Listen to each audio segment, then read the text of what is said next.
필이 부는 소녀는 에드와르 마네가 캔버스에 그린 유화이며 간결성이 두드러진 작품으로 마네의 대표작 중 하나입니다. 1866년에 그려진 161×97cm 크기의 이 그림은 현재 파리의 오르세 미술관에 소장되어 있습니다. 순간의 행동을 포착하는 마네 특유의 관점이 드러난 필이 부는 소년에는 검은 세로줄이 있는 붉은색 바지와 금속 단추가 달린 검은색 상의의 제복을 입은 소년이 시선을 정면으로 향한 채 피리를 불기 위한 자세를 하고 있습니다. 이 그림의 모델은 마네 친구인 근위대 사령관이 데려온 근위대의 소년병이라는 설과 마네의 다른 작품인 올랭피어와 풀밭 위의 점심 식사의 모델이었던 빅토린 므랑이라는 설이 있습니다. 이 필이 부는 소녀는 특히 마네의 간결성이 두드러진 작품입니다.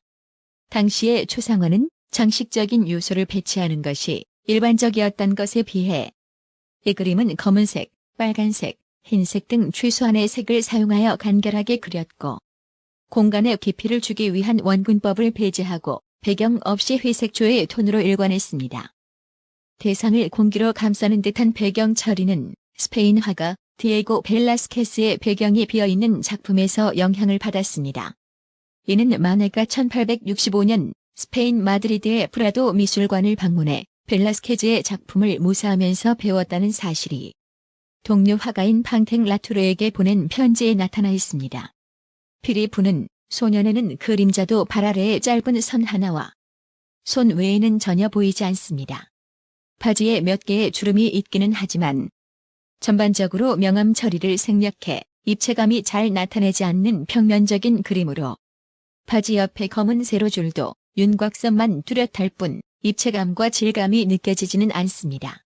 그러나 검은색, 빨간색, 흰색, 노란색의 색채 대비와 단순한 배경 처리는 강한 대조를 이뤄 오히려 소년의 실제감이 더 강조되어 보입니다. 그리고 오른발로 중심을 잡고 왼발을 앞으로 살짝 빼고 서 있는 자세도 평면적 구도의 실제감을 부여하고 있습니다. 1667년부터 프랑스 왕립미술원이 개최한 살롱전은 프랑스 화가들이 등단할 수 있는 중요한 관문이었습니다.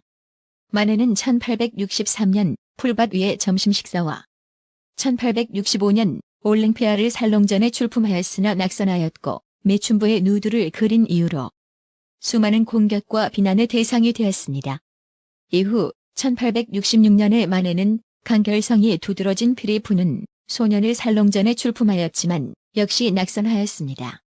이에 대해 소설가 에밀 졸라는 마네를 옹호하며 신문 기고를 통해 이보다 더 단순한 기법을 사용한다고 해도 이 작품만큼 강력한 효과를 얻을 수는 없을 것이다라며 파리 예술계를 비판하였습니다. 기존의 고전파 작품과 큰 차이가 있는 마네의 작품들은 인상주의에 큰 영향을 미쳤고 모더니즘 회화를 열었습니다.